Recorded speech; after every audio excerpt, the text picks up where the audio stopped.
बिस्मिल्लाहिर्रहमानिर्रहीम, अस्सलाम वालेकुम। अली सलमान GTV के तमाम नाजरीन को जी स्पोर्ट्स में खुश आमदीद कहता है, जहाँ पीर से लेकर जुमेरात तक रोजाना रात 11:05 पर हम इस महफिल को सजाते हैं आपके लिए और बात करते हैं उस दिन खेले जाने वाले मैचेस के बारे में या उस दिन से जुड़ी स्पोर्ट्स की खबरों के बारे में।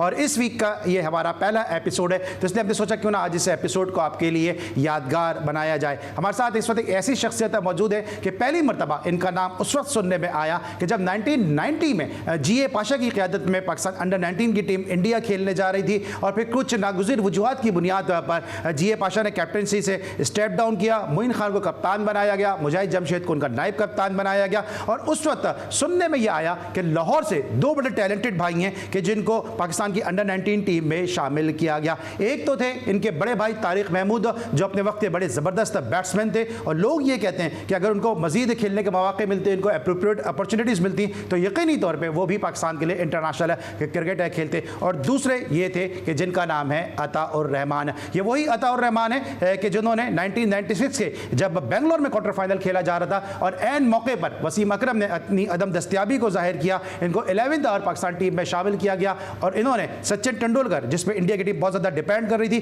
महज 31 रन स्कोर किए थे सचिन तेंदुलकर ने और सचिन तेंदुलकर को इन्होंने बोल्ड कर दिया था। इसके अलावा जब अंडर-19 खेल कर आए उस वक्त इनका नाम भी सामने आया, उस वक्त जब पैको इनको खिलाने के लिए तैयार नहीं थी विल्स कप के मैच में, और विल्स कप का ये मैच खेलते हैं और उसी मैच में जिसमें पहला इनको मौका मिलता है उसमें ही ये मैन ऑफ द मैच बनकर सामने आते हैं। अपने वक्त के बड़े ज़बरदस्त फास्ट बॉलर, एक ऐसे फास्ट बॉलर जो अगर खेलते रहते तो बहुत सारे लोगों के मुस्तकबिल के लिए ख़तरा बन जाते, लेकिन यही वजह है कि इनको चूँकि शरीफुल नफ्स इंसान थे, ज़्यादा तेज़ी चालाकियाँ इनको आती नहीं थी, इसलिए जो है वो पाकिस्तान की टीम से इनको दानिस्ता तौर पर दूर कर दिया गया और हम और पाकिस्तान अता उर रहमान जैसे फास्ट बॉलर से महरूम रह गया। इस वक्त मेरे साथ वीडियो लिंक पे मौजूद हैं अता उर रहमान, इनको शो में खुश आमदीद कहते हैं। अस्सलाम वालेकुम अता, कैसे हैं आप?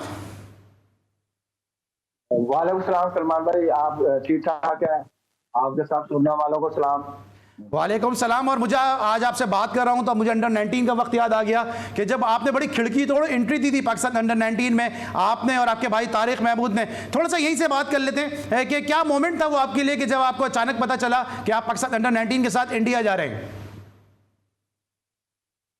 नहीं सलमान भाई, थोड़ा सा मैं बता दूं आपको कि मैं अंडर-19 में सिर्फ वो तारिक भाई के ट्रायल थे तो वो एक किया था साथ और में में तो वहाँ पे उन्होंने कहा कोई बॉलर है जो एक्स्ट्रा खेल करे, तो मैंने हाथ खड़ा कर दिया तो जनरल नसीब करे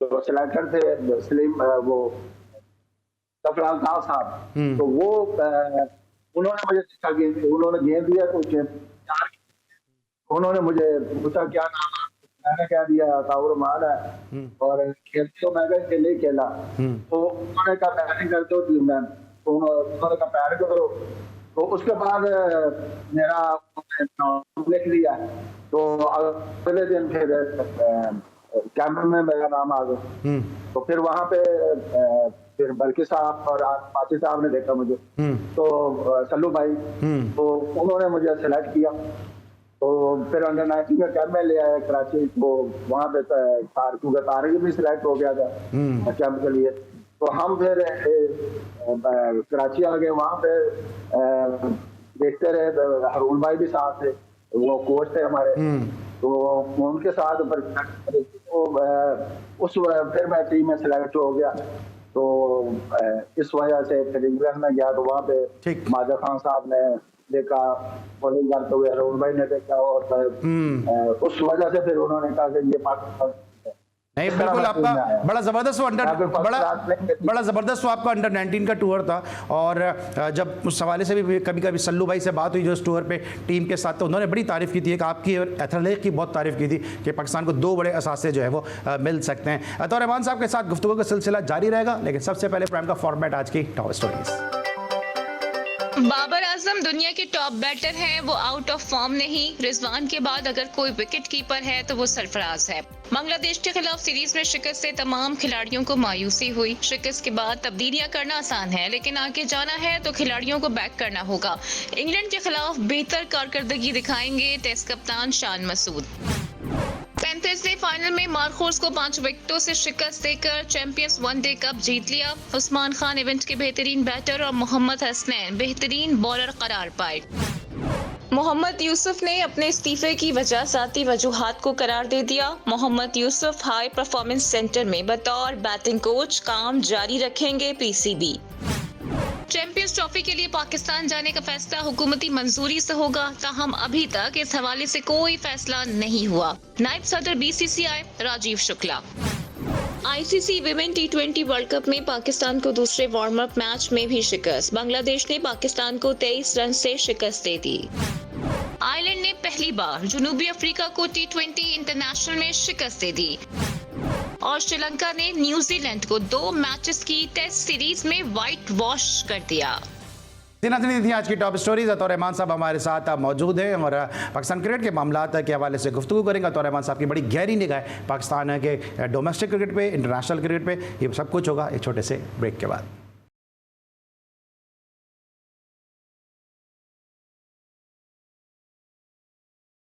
welcome back after the break. और ब्रेक पर जाने से पहले हम बात कर देते हैं रहमान से उनके अंडर 19 कैरियर के हवाले से, लेकिन हम बात करेंगे पाकिस्तान क्रिकेट के मामला के हवाले से, क्योंकि उनकी बड़ी गहरी निगाह पाकिस्तान क्रिकेट के मामला के हवाले से। अतः आपने एक ऐसे दौर में क्रिकेट खेली है जो शायद पाकिस्तान क्रिकेट का एक मुश्किल तरीन एरा था। अर्ली 90s और उसके बाद जो एरा था वो बड़ा मुश्किल तरीन एरा था, जिसमें एक से बढ़कर एक फास्ट बॉलर, एक से बढ़कर एक बैटर, एक से बढ़कर एक स्पिनर और कीपर बड़े ज़बरदस्त होते थे। अब ये कि जिस हालात में क्रिकेट है पाकिस्तान की, आयरलैंड से हार जाते हैं, यूएसए से हार जाते हैं, बांग्लादेश से हार जाते हैं, अफगानिस्तान से हार जाते हैं, जिससे भी खेलते हैं उम्मीद ही नहीं होती कि जीत जाएंगे। कितना अफसोस होता है और ये क्या वजह समझते हैं इसकी आप? देखो सलमान, 90s की जो क्रिकेट थी ना, तो वो उसमें तो आपके पास दुनिया के ग्रेट प्लेयर थे। इमरान खान, जुएल मियांदाद, वसीम अकरम, काज यूनुस, ये तो आपके पास प्लेयर आगे थे, इंजमाम, आमिर सहल वगैरह। तो उस वक्त तो बहुत, सईद अनवर, उस वक्त बहुत बड़ी टीम थी। तो जब उस वक्त स्ट्रक्चर पाकिस्तान का डोमेस्टिक का बड़ा अच्छा था, क्योंकि जो भी प्लेयर आता था वो एसोसिएशन से खेलता था, स्कूल से या क्लब क्रिकेट में कोई अच्छा था तो उसको मौका मिल जाता था। तो वहां से वो जो परफॉर्म करता तो उसको बैंक ले लेते थे, डिपार्टमेंट ले लेते थे। तो वहां पे वो अच्छे वो प्लेयरों के साथ खेलता था तो वो शाइन हो जाता था, वो एक मुकम्मल प्लेयर बन कर आता था। अनफॉर्चुनेटली हमारे जो पास में अब चल रहा है, जिसकी वजह से हमारी क्रिकेट डिक्लाइन का शिकार है, क्योंकि हमारी डोमेस्टिक क्रिकेट को चेंज कर दिया गया, डिपार्टमेंट क्रिकेट बंद कर दी गई और रीजन एसोसिएशन को भी बंद कर दिया गया और सिर्फ रीजन क्रिकेट पर हम 6 टीमों पर आ गए। उसमें 6 टीमों में 150 के लगभग प्लेयर सिलेक्ट होते थे। तो इतने पूरे पाकिस्तान में क्या 150 प्लेयर थे। तो वो इस चीज से हमारी क्रिकेट को नुकसान पहुंचा है, जिसकी वजह से आज हम स्ट्रगल कर रहे हैं कि हमारे पास कोई इतना अच्छा बॉलर है, ना कोई उस तरह का शोएब बाबर आजम के, इतना उस तरह के हमारे पास बैटर है, और ना हमारा कोई फिटनेस लेवल है। क्योंकि हमारे यहाँ जिस क्रिकेट को जो फोकियत देते हैं हमारे प्लेयर, वो T20 को देते हैं, क्योंकि वनडे भी इनके लिए मुश्किल लगता है और टेस्ट मैच भी। तो टेस्ट मैच के लिए तो इनकी परफॉर्मेंस है नहीं, क्योंकि मैं जितने देखता हूँ तो जितने भी प्लेयर हैं, इवन के कल मोहम्मद हसनैन था, बेस्ट बॉलर हुआ चैंपियन कप में, तो उसने जो कहा कि मैं सिर्फ वनडे की तैयारी करता हूँ, उस वनडे के लिए मैंने तैयारी किया है, तो इस वजह से मैंने परफॉर्म किया, क्योंकि इनकी सोच सिर्फ वनडे है या T20 है। क्योंकि किसी ने मुझे बताया कि ये इसने खुद 6 सालों में कोई 7 का फर्स्ट क्लास मैच खेले हैं, और ये इसने कहा हुआ कि मैं 4-डे क्रिकेट को नहीं खेलता। तो जब आपकी अप्रोच ऐसी होगी तो आप कैसे अच्छे बॉलर मैं हसनैन के ऊपर आता हूँ, लेकिन आप क्या समझते हैं कि जो मुसलसल जो है पाकिस्तान की डोमेस्टिक क्रिकेट के हवाले से जो खिलवाड़ हो रहा है, बार बार आपका फॉर्मेट तब्दील कर दिया जाता है, कभी पैट्रन्स ट्रॉफी, कभी डिपार्टमेंटल टीमें, कभी रीजनल टीमें, कभी एसोसिएशन की टीमें, कभी ड्राफ्टिंग सिस्टम, कभी जो है वो आपने 6 टीमों का जो कॉन्सेप्ट है, आपको लगता है कि सर्जरी जो है वो डोमेस्टिक क्रिकेट में करने की ज़रूरत है, रादर देन इसके कि आप कोचेस को बदल दें, रादर देन इसके आप कप्तान बदल दें, रादर देन इसके कि आप पूरी खाड़ पिछाड़ कर दें? नहीं, ऐसी कोई बात नहीं है, लेकिन क्योंकि आपकी जो क्रिकेट है वो तो 6 रीजन पर आ गई थी, जिसकी वजह से ये चीजें देखने को नजर आ रही हैं। क्योंकि मुझे पता कि क्योंकि हमारे उसकी एक वजह यह भी है कि हमारा पॉलिटिकल इन्फ्लुएंस बहुत है क्रिकेट बोर्ड में। हमारा जो चीफ है पैटर्न चीफ, वो तो प्राइम मिनिस्टर है। तो आप देखें कि वहां से जब भी गवर्नमेंट चेंज होती है तो चेयरमैन चेंज हो जाता है। तो इस साल में तो हमारे 3-4 चेयरमैन चेंज हुए हैं। तो उससे भी ये फर्क पड़ता है कि कोई जो भी चेयरमैन वो अपनी पॉलिसी बनाता है, 4 महीने 3 महीने बाद वो चेंज हो जाता है। तो हम उससे भी हमारी क्रिकेट को बहुत नुकसान हो रहा है, क्योंकि हम चीज कोई बना नहीं रहे, कुछ चीज पे हम कोई इतना बोल्ड स्टेप ले नहीं रहे जहां पे हम स्टिक करें। तो आई थिंक इस वजह से हमारी जो फर्स्ट क्लास क्रिकेटर को धचका लगा है, हम नए प्लेयर प्रोड्यूस नहीं कर सके। और ज्यादातर पाकिस्तान का जो टैलेंट है, रॉ टैलेंट है, वो तो गली मोहल्लों से या छोटे शहरों से मिलते हैं। लेकिन आप समझते हैं कि चेयरमैन तो आप लोगों के दौर में भी जो थे वो पॉलिटिकल अपॉइंटमेंट होती थी। 92 के वर्ल्ड कप की बात कर लें तो उस पर नसीम हसन शाह थे, वो भी गवर्नमेंट के ब्लू आइट थे, जिसकी वजह से वो चेयरमैन लगे। उसके बाद आप जब खेले उस दौर के अंदर जफर अल्ताफ साहब थे, तौकीर जिया साहब थे, खालिद महमूद साहब थे, ये सब गवर्नमेंट के आशीर्वाद से ही लगे थे, लेकिन टीम की परफॉर्मेंस में कोई फर्क नहीं आता था।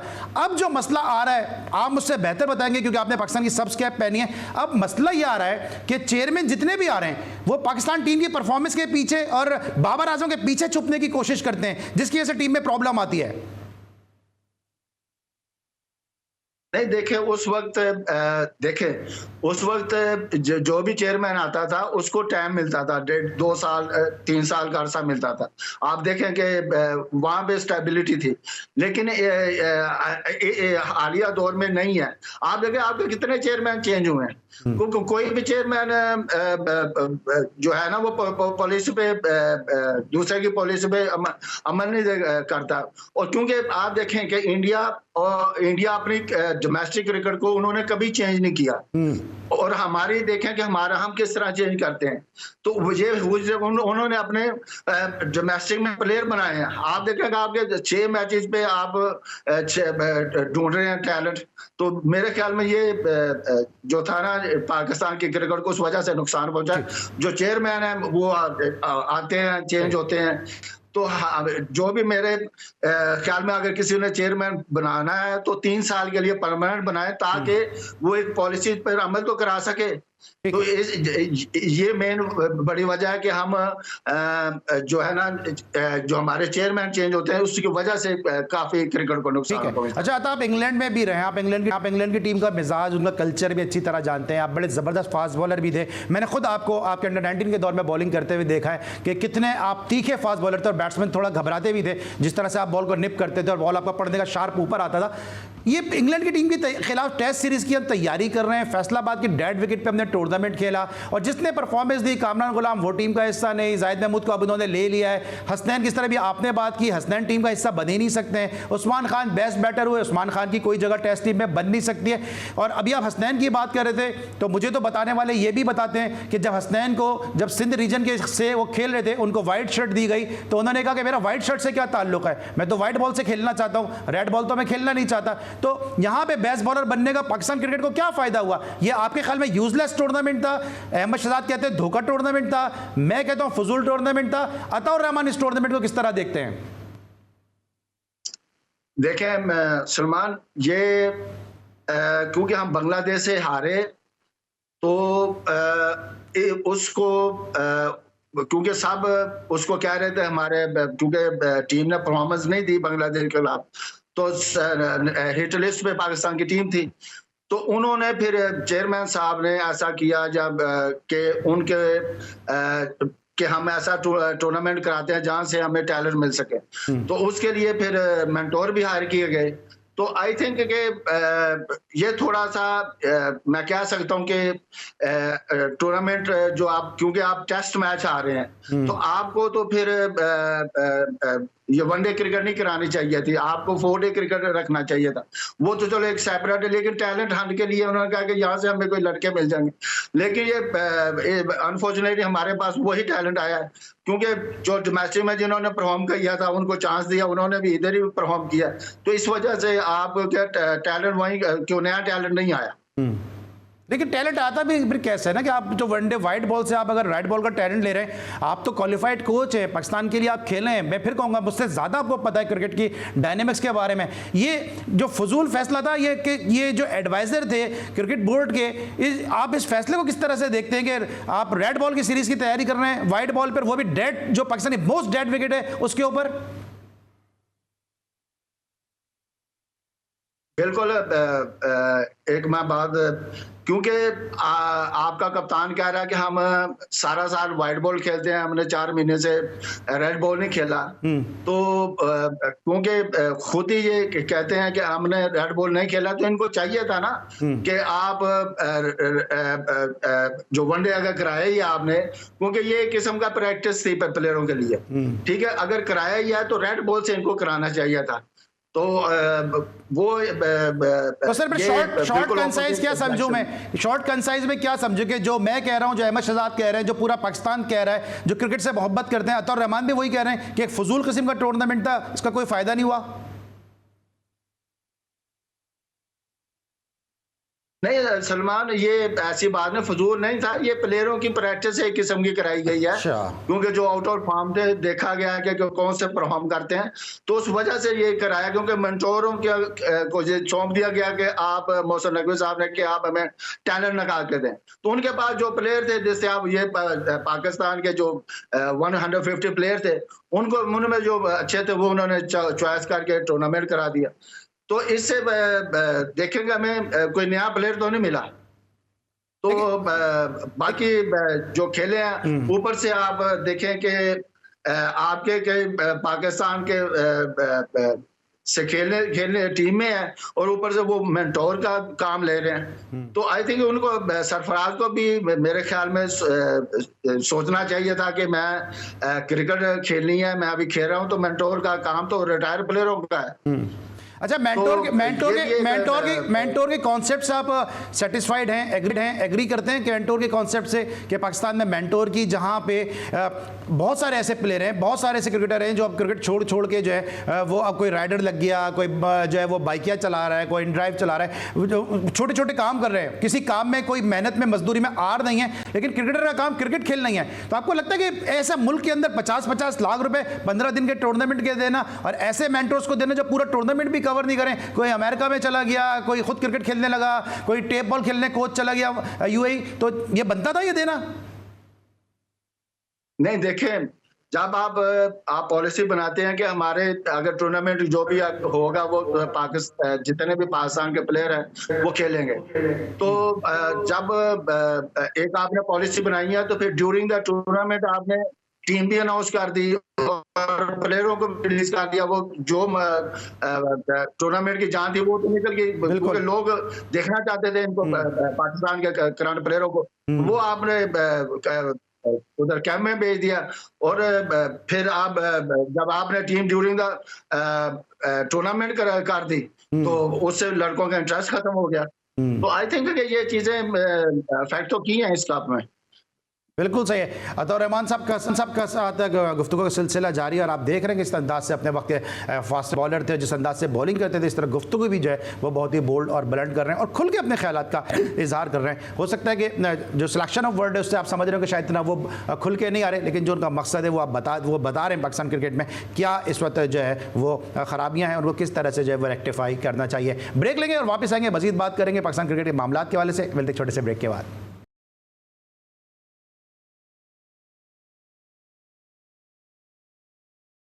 Welcome back after the break, और हम बात करेंगे अब इंडियन क्रिकेट के वाले से, क्योंकि अतौर रहमान साहब ने इंडिया में भी जाके पाकिस्तान को वर्ल्ड कप में रिप्रेजेंट किया है, और जिस तरह मैंने प्रोग्राम की इब्तिदा में कहा था कि सचिन तेंदुलकर की बड़ी वाइटल विकेट इन्होंने हासिल की थी। अता ने भी जिक्र भी किया कि इंडिया अपना जो डोमेस्टिक फॉर्मेट है उसको मुसलसल कंटिन्यू किया हुआ है, उसको लॉन्ग रन दे रहा है, हम अपने डोमेस्टिक के साथ मुसलसल खिलवाड़ कर रहे हैं। किस तरह देखते हैं आप इंडियन टीम की परफॉर्मेंस को, और क्या वजह समझते हैं कि इंडिया इस वक्त पीक पर है? कुछ लोग कहते हैं कि आईपीएल की वजह से, कुछ कहते हैं पैसे की चमक है, लेकिन क्रिकेट तो मैदान में खेली जाती है, उनके प्लेयर मुसलसल परफॉर्म करते नजर आ रहे हैं। देखो सलमान, इंडिया का जो क्रिकेट स्ट्रक्चर है वो बड़ा मजबूत है। उनके आप देखें कि आईपीएल में उनके 70 to 80 प्लेयर खेलते हैं यंगस्टर, ठीक है। और वो उन्होंने उनका जो उनकी क्रिकेट है ना, वो एक क्वालिटी क्रिकेट है, और उसकी वजह से इनके पास वर्ल्ड क्लास प्लेयर है। और आप देखेंगे, आप इंडिया की टीम में देखेंगे उनका कप्तान भी टॉप का है, उनकी बैटिंग टॉप की है, उनकी बॉलिंग टॉप की है, उनके पास प्लेयर टॉप के हैं, उनकी जो है कोचिंग है वो टॉप की है। जिसकी वजह से क्योंकि ये उन्होंने दिखाया दुनिया को, दे आर चैंपियन। वो उन्होंने दुनिया की हर टीम को बीट किया। और इंडिया की क्रिकेट आप देखेंगे, हम मिसालें देते होते थे ऑस्ट्रेलिया क्रिकेट की, लेकिन इंडिया ने जो क्रिकेट को बिल्ड किया है, उन्होंने एक टाइम था कि इंडिया हमसे हारता होता था, ठीक है, जब हम खेलते थे उस वक्त इनका स्ट्रैटेजी इतना नहीं था, लेकिन इन्होंने काम किया। किस वक्त? क्यों? इन्होंने ग्राउंड लेवल पर काम किया, वहां पे इन्वेस्टमेंट किया, वहां पे एकेडमीज बनाई हैं, और ये चीजें इनको इनके क्रिकेट के लिए को बहुत ऊपर ले गई। जो आईपीएल में पैसा कमाते हैं, ये अपने उधर एसोसिएशनों को देते हैं, ताकि वहां पे वो स्पेंड करके बच्चों को सहूलियत देते, वहां से टैलेंट मिलता है इनको। तो उन्होंने तो इन्वेस्टमेंट वहां पे किया। हमारे कौन सी इन्वेस्टमेंट है? हमारे तो कोई सिस्टम नहीं है, ना आपके पास ऐसा सिस्टम है कि जिसमें प्लेयर को ग्रूम किया जाए। हम तो ना आपकी कॉलेज क्रिकेट है, ना आपकी स्कूल क्रिकेट है, ना आपकी एसोसिएशन क्रिकेट है, ना आपकी डिपार्टमेंट क्रिकेट है पिछले 7-8 साल से। तो उसकी वजह से पाकिस्तान क्रिकेट को नुकसान हुआ है। तो ये चीजें हैं। ठीक है। अच्छा, तो कुछ आपकी बात करते हैं। इंडिया ने काम किया है, और पाकिस्तान ने, आप देख लें पाकिस्तान की आईपीएल का देख लो, और आप देख लो पीएसएल का मुआवजा करें आपको, तो पीएसएल हम उनकी आईपीएल कितना रूज पे जा रही है, और हमारी पीएसएल को कितना डाउनफॉल है, बिल्कुल सही, डिक्लाइन की तरफ है।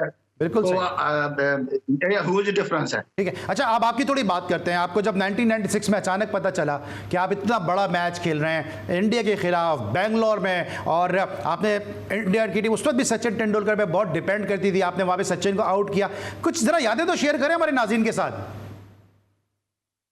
देखिए सलमान, मैं जब इंडिया से मैच था तो जाहिर बहुत बड़ा मैच था, तो मुझे नहीं पता था कि मैं खेलूंगा, क्योंकि वसीम भाई ने कहा कि सुबह मैं बताऊंगा। तो वो ये चीजें इस तरह रात को डिस्कस हो रहा था मीटिंग में। तो फिर जब सुबह हुई है तो मैच से 5 मिनट पहले मुझे बताया गया कि आप खेल रहे हैं। तो वो मेरे लिए तो बड़ा शौक था, लेकिन क्योंकि मैच बड़ा था तो आपको तैयारी करनी पड़ती है। लेकिन मैं ज़हनी तौर पर मैं स्ट्रॉन्ग था, तो मुझे ये क्योंकि प्रेशर में खेलना मुझे अच्छा लगता है, तो वो फिर मैं एडजस्ट कर गया। तो क्योंकि मैं पहले भी मैं खेल चुका था पाकिस्तान से, वेस्ट इंडीज के खिलाफ, इंग्लैंड के खिलाफ, तो मैं यूज्ड टू था कि how to handle the pressure. अब सचिन तेंदुलकर के विकेट, बेंगलोर स्टेडियम में सन्नाटा, वो कैसा रहा? बिल्कुल, देखिए उनका हमें पता था कि उनका एक की प्लेयर है वो सचिन, तो इसको आउट कर देंगे तो मैच चेंज हो सकता है, क्योंकि हमने पहले भी शारजाह में भी उनके खिलाफ खेला हुआ है। तो वहां पे भी ऐसे ही होता था कि सचिन को आउट कर लो तो इंडिया टीम जो है ना उसको हम पकड़ लेंगे। लेकिन ये सचिन मेरे सामने 2 दफा आया, शारजाह में भी और इधर बंगलोर में भी, तो दोनों दफा मैंने उनको आउट किया। तो ये मेरे लिए तो ऑनर है, लेकिन यह कि आपको बॉलर होना पड़ता है, आपको बड़ा प्लेयर बनना पड़ता है। बड़े प्लेयर आपके बनने का मकसद ये कि जब आप बड़े प्लेयर को आउट करेंगे ना, तो आपका विजन बड़ा होगा, तो आप अच्छे बॉलर बन सकते हैं, दुनिया में फिर आपका नाम होता है। तो ये मैं शुरू से ये चीजें अडॉप्ट की हुई थी मैंने, क्योंकि इमरान भाई ने मुझे शुरू से ही ऐसे गाइड किया, और जुवैद भाई ने भी। अच्छा, वो एक ऐसा मैच था अता, आप चूंकि आपने फिक्सिंग के खिलाफ भी आवाज उठाई है, सब कुछ आपने अपनी आंखों से देखा, और आपका कैरियर भी लोगों ने खराब किया, आपको इस्तेमाल भी किया। ये बातें रिकॉर्ड पर है, ये बातें मैं अपनी तरफ से आपके सामने नहीं कर रहा, ये बातें रिकॉर्ड पर है, आप कैरियर दानिस्ता तौर पर लोगों ने खराब किया। ये जो मैच हुआ था इसमें क्या हुआ था? क्योंकि मुझे जडेजा ने, एक बहुत बड़े पाकिस्तान के प्लेयर थे, उनके सामने मुझे कहा अजय जडेजा ने कि अगर उस मैच से जावेद भाई को नंबर 3 भेज देते तो इंडिया कभी भी वो मैच जीत नहीं सकता था। आपको लगता है कि ये ऐसे ही होता? बिल्कुल बिल्कुल, क्योंकि जुवैद भाई ने खुद कहा है कि मैं चाहता हूं कि मुझे जाने दो, लेकिन उनको मैनेजमेंट ने नहीं जाने दिया, क्योंकि जुवैद भाई हमारे ऐसे प्लेयर है कि वो उन्होंने खेला ही प्रेशर में, जहां पाकिस्तान की टीम नीचे लगी वहां पे उन्होंने वहां पे वो खड़े हो जाते थे। उनका पूरा कैरियर आप देखेंगे उन जैसा प्लेयर पाकिस्तान की सदियों में नहीं आया, ना आएगा। तो आई थिंक कि ये चेल भाई, क्योंकि उनको पता था कि कैसे खेलना, कैसे मैच में लेकर जाए, क्योंकि सईदर और आमिर सईद ने तो ऊपर से काम कर दिया था। ठीक है, फिर आपको एक एक्सपीरियंस प्लेयर चाहिए था। जब सईद भाई आउट हुए तो आपको चाहिए था कि आप जुनैद भाई को भेजते जो टीम को लेकर चलता है। अनफॉर्चुनेटली वो डिसीजन पाकिस्तान की क्रिकेट की टीम के लिए काफी नुकसानदेह हुआ है। लेकिन जिसकी वजह से उस मैच में वो मियादाद के कैरियर का आखिरी मैच भी साबित हुआ। लोग ये कहते हैं कि मियादाद को रिस्पेक्ट नहीं दी जा रही थी। आप उस मैच की फाइनल 11 में शामिल थे कि जावेद मियादाद को थर्ड मैन पे खड़ा किया गया था, कोई इनसे मशवरा नहीं किया जा रहा था, उनको एक तनहा बस का मुसाफिर समझा जा रहा था। क्या वाकई ऐसा था कि ऐसे लेजेंडरी प्लेयर के साथ ऐसा सुलूक किया जा रहा था? आप तो ग्राउंड से देख रहे थे सब कुछ।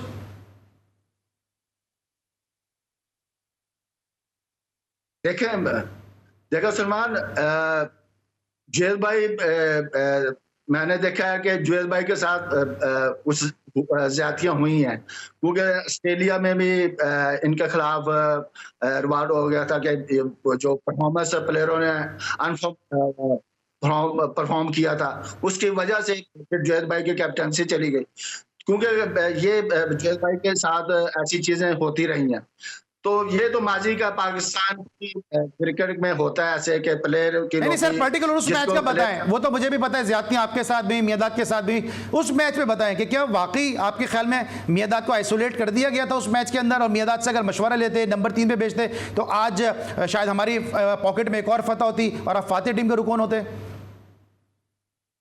बिल्कुल, जुनैद भाई का तो दुनिया मानती है कि जिस तरह वो क्रिकेट को समझते हैं और जिस तरह वो एडवाइस करते हैं, तो उनको तो पता होता है, तो उससे फायदा नहीं उठाया, जिसकी वजह से उनको दूर रखा गया, क्योंकि ये मैनेजमेंट का काम था। मुझे नहीं पता कि उनकी थिंकिंग क्या थी, लेकिन जुनैद भाई को के साथ उन्होंने इतने मशवरे नहीं किए इतना करना चाहिए था। जी, जावेद के साथ मशवरे नहीं किए गए, और बेंगलोर का वो मैच आज भी लोगों को याद है अनवर सोहेल की बैटिंग की वजह से, अतौर रहमान की बॉलिंग की वजह से, और साथ साथ वकार यूनुस की जो आखिरी ओवर में स्लॉगिंग की है जडेजा ने, उस वजह से। लेकिन एक और वजह भी है कि उस मैच में श्री शांत बॉल पिकर थे, और वहीं से फिर उनको क्रिकेटर बनने का शौक हुआ। वे सब ने देखा कि उन्होंने 2009 के वर्ल्ड कप में मिसबा को आउट करके इंडिया को फिर वर्ल्ड कप भी जिताया। श्री शांत उस मैच में बॉल पिकर थे। इस वक्त हम लेंगे ब्रेक, और जब ब्रेक के बाद वापस आएंगे मजीद बात करेंगे पाकिस्तान क्रिकेट के मामलात के हवाले से, अतौर रहमान के कैरियर के हवाले से। मिलते हैं ब्रेक के बाद।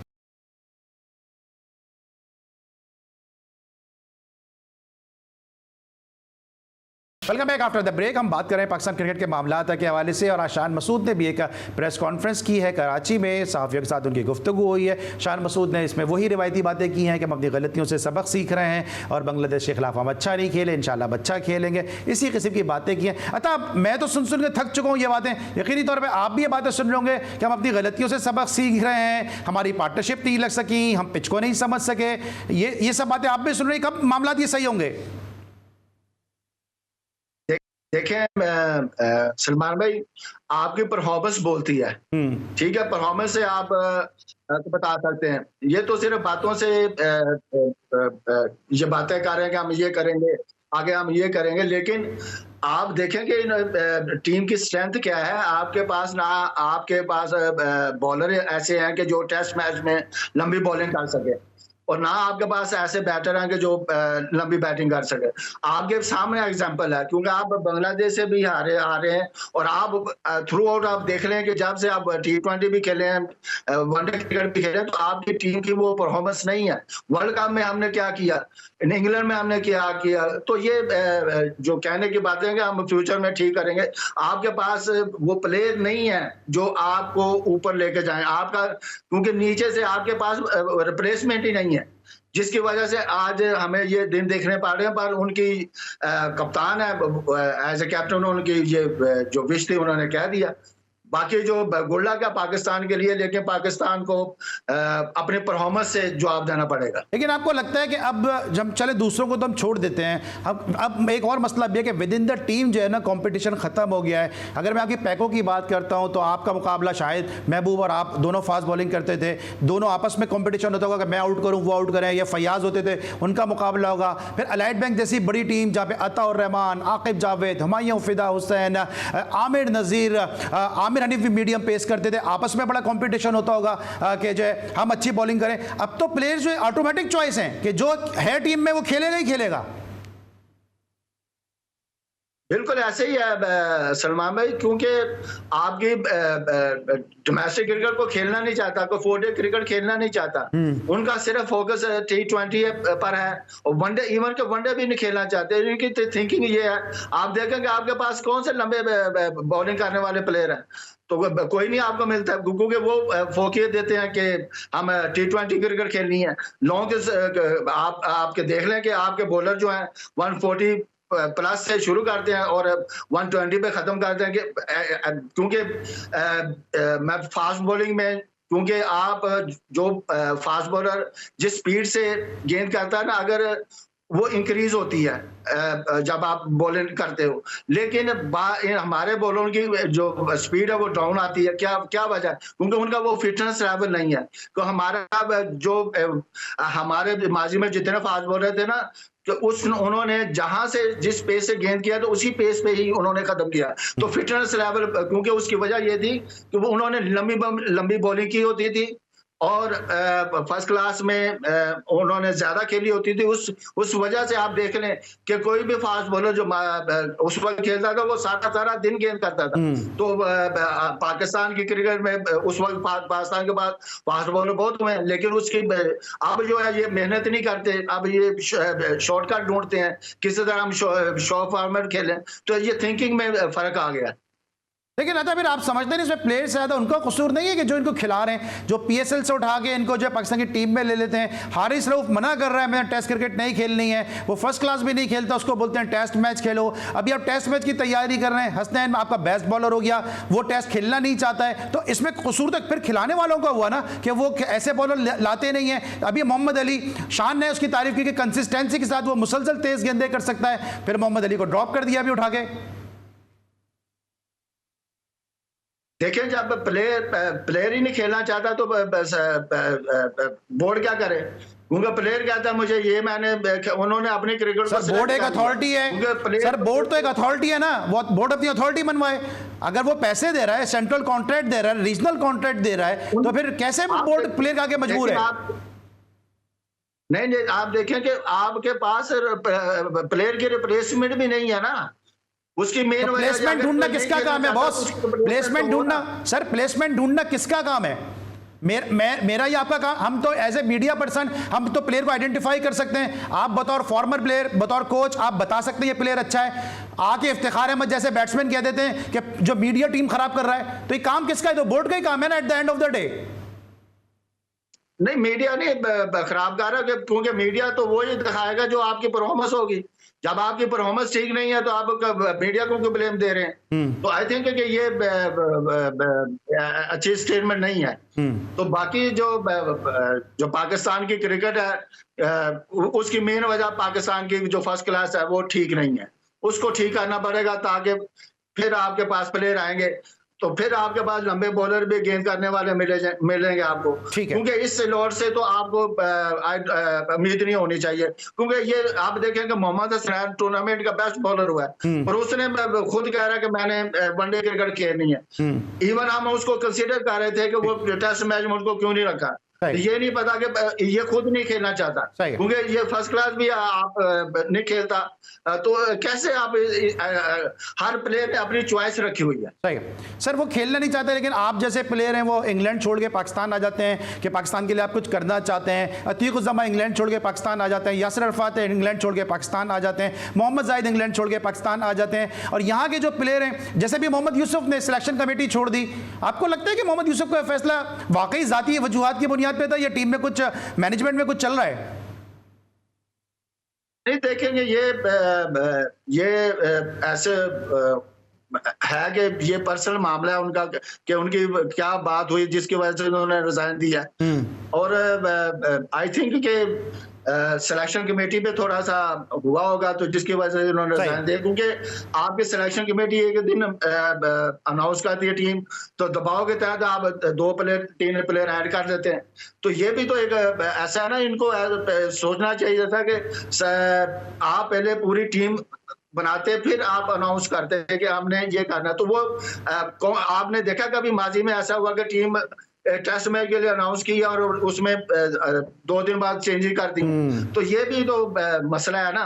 तो आई थिंक ये सिर्फ पाकिस्तान में होता है। अतः हमारे मुल्क में एक से बढ़कर एक हीरा मौजूद है जिसने पाकिस्तान को सर्व किया है। आप गैर मुल्की कोचेस के कॉन्सेप्ट से मुतमईन हैं? आप समझते हैं कि पाकिस्तान में गैर मुल्की कोचेस होने चाहिए? क्योंकि इंडिया तो अपने लोकल कोचेस से ही जीत रहा है, चाहे ड्रेविड हो या गंभीर हो। देखें, इंडिया ने आप देखें उनकी जो क्रिकेट होती थी ना, तो उन्होंने गोरे हायर किए थे, उन्होंने अपने क्रिकेट को पूरा बनाया है गोरों के जरिए, वहां से सीखा है उन्होंने फिर अपने प्लेयरों को सिखाया। तो इस तरह उन्होंने स्टेप बाय स्टेप करके अपनी क्रिकेट को कहाँ ले गए ऊपर। हमारे यहाँ नहीं है ऐसा सिस्टम, तो जिसकी वजह से ये दिन हमें देखने पड़ रहे हैं। तो आप समझते हैं कि गैर मुल्की कोचेस का जो कॉन्सेप्ट है वो सही है, लोकल कोचेस नहीं होने चाहिए? नहीं, हमारे मुल्क में आप देखेंगे कितने 2 कोच हैं आपके पास। हमारे आपने अपने सारे कोचों को आजमा लिया हुआ है। तो अब जो क्योंकि अगर लोकल कोच भी आता है पाकिस्तानी तो उससे बड़े सवालात जन्म ले लेते हैं, तो प्लेयरों की लॉबियां बन जाती हैं। माजी में मुकाज होने के साथ देख लें आप, जो भी है। लेकिन अब गोरों के साथ इनको ये है कि वो स्ट्रेट फॉरवर्ड होते हैं, वो इतनी सियासत नहीं होती, जिसकी वजह से उनको लेकिन अगर कोई मुझे यह आके कहे कि अताउर रहमान ये कह रहे हैं कि मैं लाहौर की कद्दाफी स्टेडियम को नहीं समझ सका, उसके पिच का बिहेवियर नहीं समझ सका, तो इससे ज़्यादा हैरत की बात नहीं, क्योंकि अता ने सारी ज़िंदगी कद्दाफी में क्रिकेट खेली है, अजहर महमूद ने सारी ज़िंदगी पिंडी में क्रिकेट खेली है, और वो आके अगर ये कहते हैं कि मैं पिंडी के पिच को नहीं समझ सका, तो इससे ज़्यादा कोई ताज्जुब की बात है? देखिए, ये तो अजहर महमूद की क्रिकेट की जो नॉलेज है उससे पता चलता है कि उनको किस किस्म की नॉलेज है। अगर प्लेयर आप कोच हैं तो आपको पता नहीं है कि विकेट की किस तरह बिहेव करेगी, तो फिर आपकी कोचिंग तो पर क्वेश्चन मार्क तो आता है ना। इस वजह से लोग सोशल मीडिया पे आप देख रहे हैं, यही डिस्कस हो रहा था कि इनको विकेट रीड करनी है। हालांकि ये ज्यादातर क्रिकेट भी उधर खेले हैं, तो इससे उनका पता चलता है कि उनको क्रिकेट खेलना और है, विकेट रीडिंग करना और है। ठीक है सर, 2 सवाल मेरे हैं, क्विकली मुझे बता दीजिएगा। पहला तो ये कि इंग्लैंड के खिलाफ कोई उम्मीद है पाकिस्तान सीरीज अच्छा खेलेगा, जीतेगा, कोई उम्मीद है कोई कौम को? जैसे हमारे बांग्लादेश के खिलाफ परफॉर्मेंस रही तो उसको देखते हुए तो नहीं है, लेकिन फिर भी हम सोचते हैं कि हमारी टीम है, हमें इनको बैक करना चाहिए। हाँ, इनको भी सोचना चाहिए कि हमने परफॉर्म करना है। इंग्लैंड ऐसी टीम है, मुझे पता बड़ी टीम है, ठीक है, लेकिन फिर भी पता नहीं चलता कि पाकिस्तान के प्लेयर ऐसे परफॉर्म कर दें जिसकी वजह हो सकता है कि इंग्लैंड को हम मुश्किल में डाल सकते। अच्छा, अता ये बताइएगा कि 10 ओवर में 19 रन 3 विकेटें, ये अच्छी परफॉर्मेंस है? या 9.5 ओवर में 35 रन 3 विकेटें, ये अच्छी परफॉर्मेंस है? नहीं, 3 विकेटों में, क्योंकि जिसने 1 किया और जिसने 3 आउट किए हैं तो वो तो बेहतर है ना। अब मेरा सवाल यहीं से, क्या 10 ओवर में 19 रन दिए, वसीम अकरम ने 3 आउट किए अगेंस्ट यूएई, आपने 9.5 ओवर में 35 रन दिए, 3 आउट किए, मैन ऑफ द मैच आपको दिलवा दिया गया, ये कहीं आपको कोई मनाने की कोशिश तो नहीं थी? नहीं, ऐसी कोई बात नहीं थी, ये तो जूरी का फैसला था। अच्छा, तो क्योंकि उस मैच में जिसके आउट ज्यादा तो उसको उन्होंने दे दिया। तो दोनों के 3-3 आउट थे, यही तो बता रहा हूं, दोनों के 3-3 आउट थे। हाँ, लेकिन उन्होंने दे दिया, तो इसमें मेरा नहीं, मैं आपको नहीं कह रहा, क्योंकि आपको मनाने की बहुत उस जमाने में कोशिश की जा रही थी, इसलिए मेरा ये सवाल है। क्योंकि मेरे शो में खालिद महमूद साहब ने कहा कि अगर अताउर रहमान लोगों की बातों में नहीं आ जाते और अपने फैसले पे थोड़ा आगे पीछे नहीं होते तो आज पाकिस्तान में स्पॉट फिक्सिंग का सिलसिला खत्म हो चुका होता।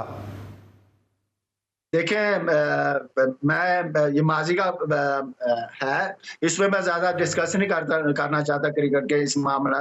वो बात खत्म हो गई। आप पाकिस्तान की बेहतरीन क्रिकेट के पे बात करें, पाकिस्तान के फ्यूचर पे बात करेंगे, कैसे हम बेहतर कर सकते हैं, तो उसको मैं उस पर डिस्कस नहीं करना चाहता। ठीक है, आपकी मर्जी है, सवाल करना मेरा हक था, जवाब देना आपका जो आपका अपना वो है प्रोग्रेटिव है कि आप उसको कैसे जवाब दें, लेकिन जब तक आप माजी को सही नहीं करेंगे तो मुस्तकबिल सही हो नहीं सकता। इसी वजह है कि हमारा ये हाल जो है वो इंतहाई बेहाल है। Thank you so much Ataur Rahman, हमारे साथ मौजूद थे। हमें उम्मीद है कि अतौर रहमान की बोल्ड गुफ्तगू और हमारे सवाल पसंद आए होंगे। आज के लिए बस इतने, इंशाल्लाह अगले शो में फिर मुलाकात होगी। उस वक्त तक के लिए अली सलमान को पूरी प्रोडक्शन टीम के साथ इजाजत दीजिए। अपना बहुत ख्याल रखिए। अल्लाह हाफ़िज़।